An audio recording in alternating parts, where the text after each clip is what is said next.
Welcome to the ZOE Network Thrive series. My name is Leanne McAlister and I'm the director of ZOE. At ZOE, we focus on empowering women and men to thrive in the mission of God in Canada and abroad. We work with women around the world in areas such as health, education, economic empowerment, as well as human sex trafficking. And we also create resources to develop and raise up women and men around us as leaders to participate in what God is doing. So over the next few weeks, my ZOE Network co-workers, Sarah Curdy and I, are going to be interviewing women around the world to see how they are learning to thrive in the middle of this COVID-19 pandemic. We really want you to be encouraged. The world might feel upside down, but God is still on the move. God has not stopped his mission. So today's guest is a really good friend of mine. Her name is Laurie Shopland. Laurie is a wife and a mama of 3 adult children, and she's also a life coach. She's based in British Columbia and has been working extensively with women throughout this crisis. And I just thought, wow, we need to talk to Laurie because she's going to be helpful to us all as we go through really what is uncharted territory. So Laurie, welcome. Welcome thank you, my friend. We're so happy to have you here. So as a life coach, I watched you just open up your practice, your groups and everything to welcome people in to talk about this crisis that we're going through. Yeah. What kinds of needs and concerns are you noticing with the women that you're working with?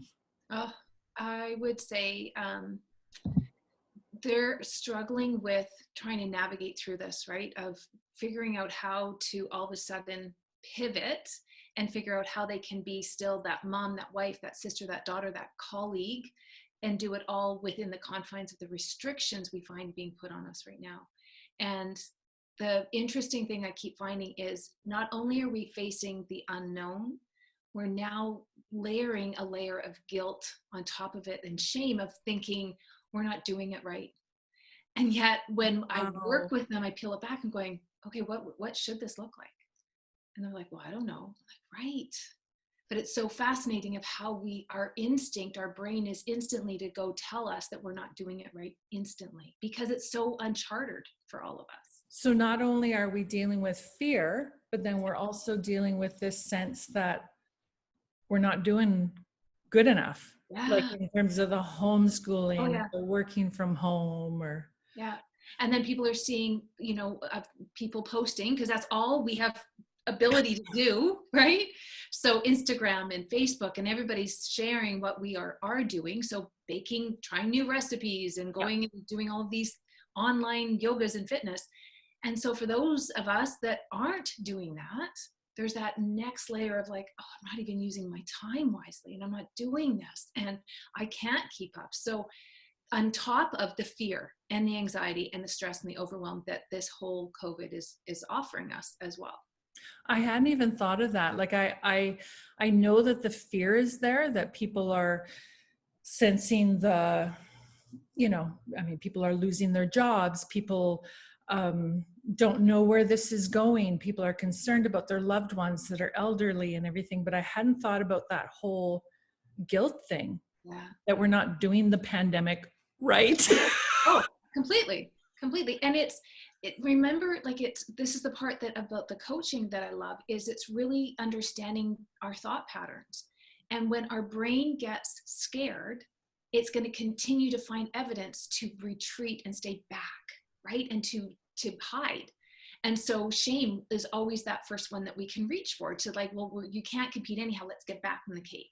So it just makes sense that our brain is doing this. That would be the number one nugget I would offer anyone watching, listening, is that I always just say, let's just take a quick pause and see what our thoughts are, what they're giving us right now.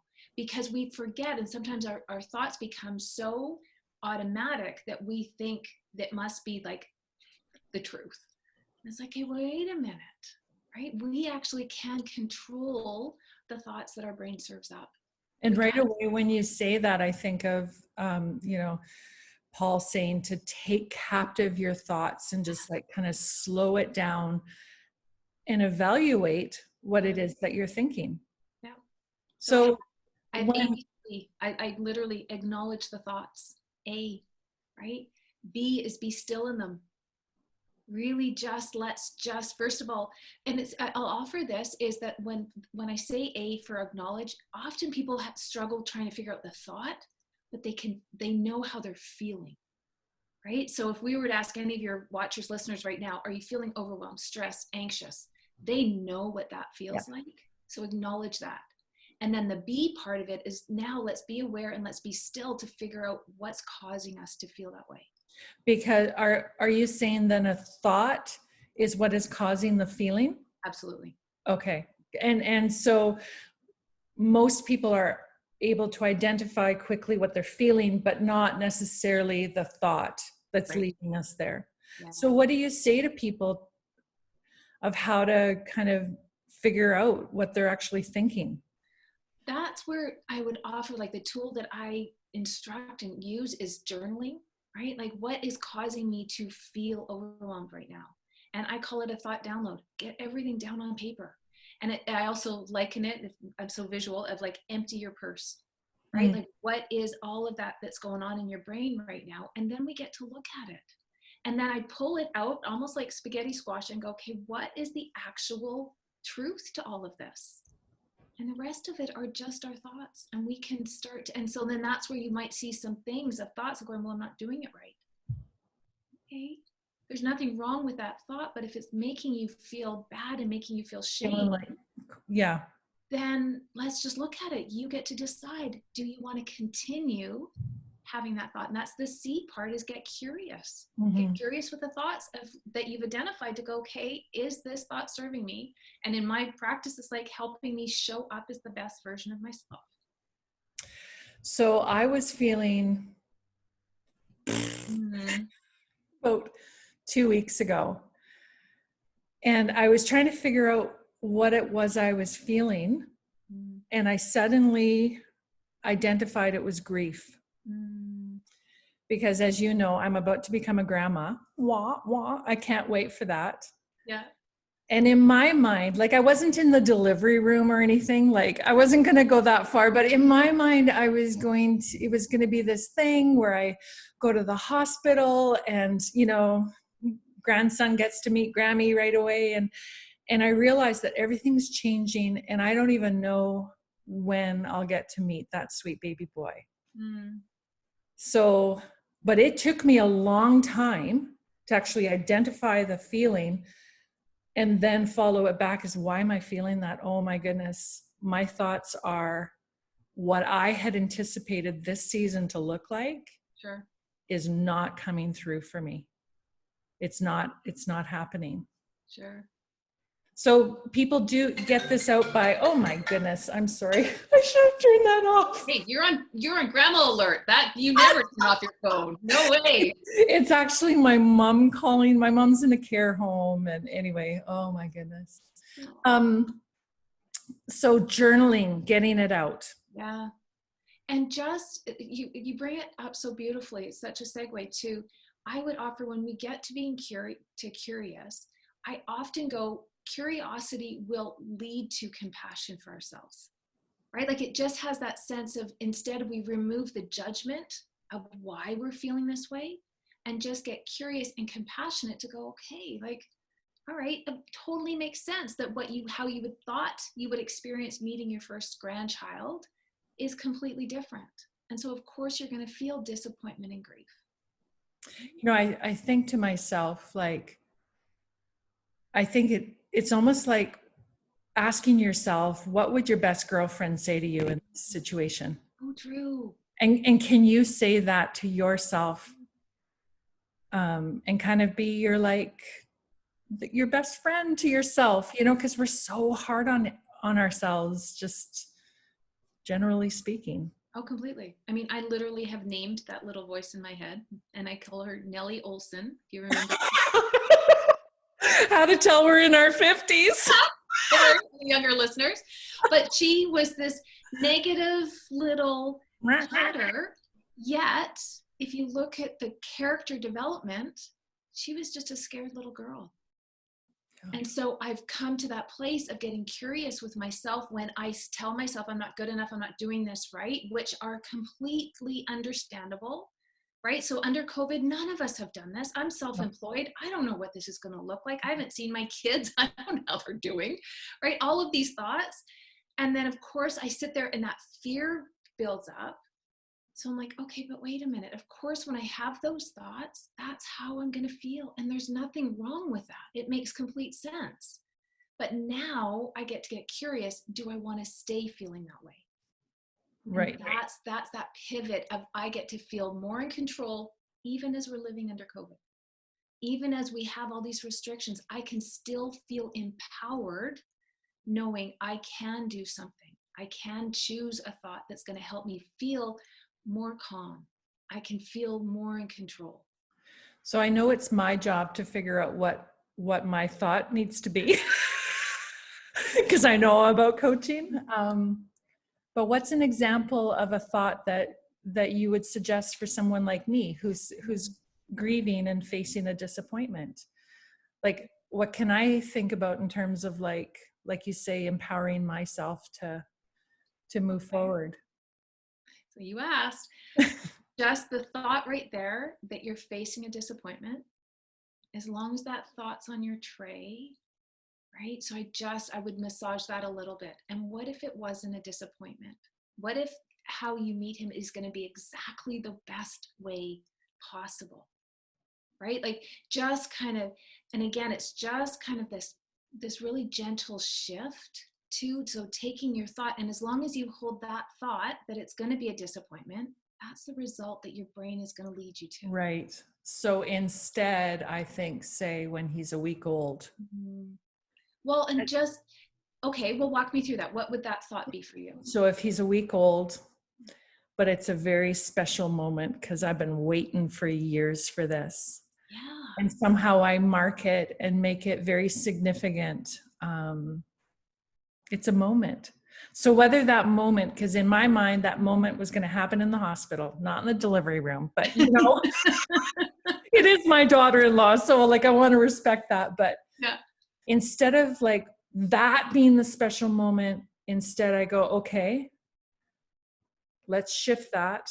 It's going to be different, but it is going to be just as powerful, just as profound, and just as special. Yeah, because I would offer, and something I do to help my clients get there is, right now, I bet you've done things that have looked differently than originally had you had thought, right?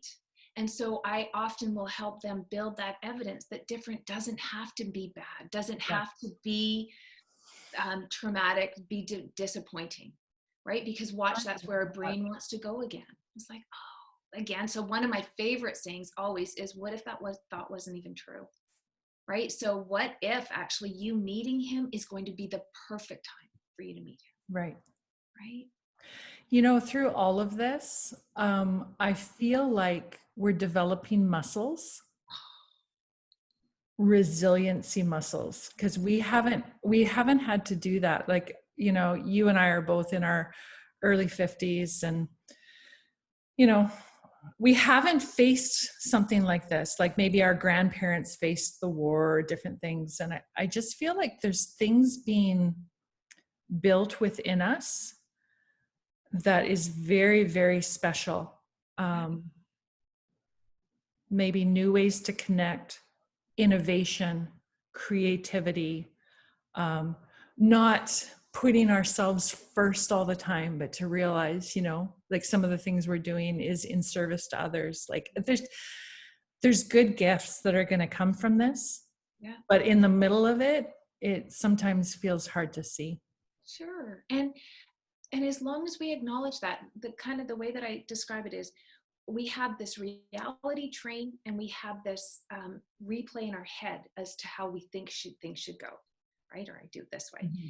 And so a lot of the times they line up, right? I'm like, oh, awesome, life is good. Yeah. But when our reality reel doesn't match with what we think our movie reel in our head looks like, when they don't match up, our brain instantly wants to say something's gone wrong. Right. right? And it's like, okay, but what if it hasn't? What if we actually, this is exactly the way that, because this is an opportunity for us to all of a sudden develop so many future skills that we have no idea how that we're going to be played into in the future, right? I am meeting women that are coming out and strengthening themselves and empowering themselves that they would never have had the opportunity to do so, given life continuing on the same track. Right? I just, I come back to the fact that nothing is wasted in God's economy, in his kingdom. So anything we go through, he uses to develop us and to really make us into the person that, ultimately we're becoming. And that's a gift. Absolutely. That's a gift.